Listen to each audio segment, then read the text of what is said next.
I love the transparency with your channel. And one of the most difficult things, at least for me to do, and I still have problems, is taking the emotion out of it. Taking the emotion out of it is one of the hardest things for most people to do. And I'm guilty of it all the time. I'm always emotionally trading or selling or panic selling or doing something terrible. Well, and even with investing, and I'm gonna bring BC's thing back up here because he's like, I tell people that are new, don't bother, and oh wait, wrong one.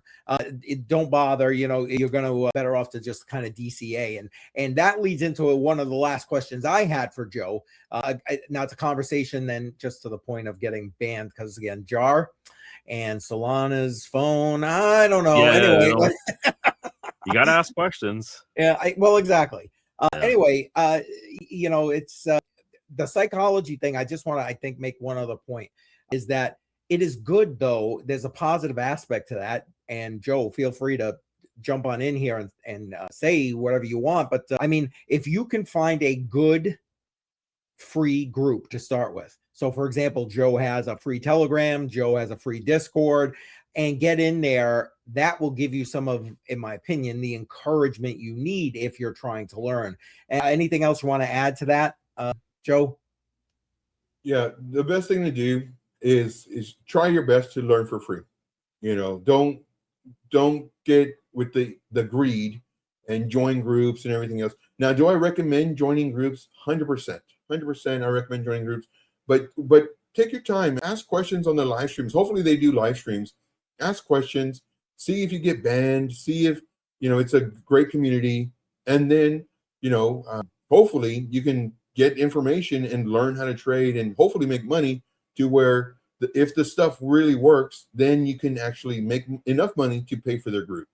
So. Yep. No, I agree. And I kept this up on the screen because he's right. BC's right. It's damn near impossible to get your emotions out of just about anything you're doing in the crypto space. I mean, think about it, even from like a lot of the people that I know are from Matrix Money channel and Jar's channel, when you're mining, spec mining, basically these new things. I mean, tell me you ain't got no emotion in that. Oh, no. I think the whole crypto community is built off of emotion pretty much. Yeah. Just go on crypto Twitter and you can see the emotion just heaving there. So, yeah. Yep. What does that say? Marwan? Did I get that right? Marwan 99. He said DCA. I picked this one last on purpose because you want to know what? That was my last question to Joe. Joe, talk to people about the difference between exactly that, trading and having a DCA strategy, please. So, in my opinion, the smartest people DCA. In my opinion, the smartest people are the investors. You don't need the money, and you just treat it like a savings account. Every week, every paycheck, every month, whatever it is, you just buy the coin that you have faith in. Now, could that go to zero? Sure. But again, this should be, like I mentioned earlier, money you could afford to lose. Now, if the project does plan out and becomes successful, all of your DCAing, regardless of where you bought it at or anything like that, more than likely in a few years, it's going to increase in price. More than likely. Again, not financial advice. Trading, for me, I love it. It keeps my blood flowing, keeps me young. I absolutely love it.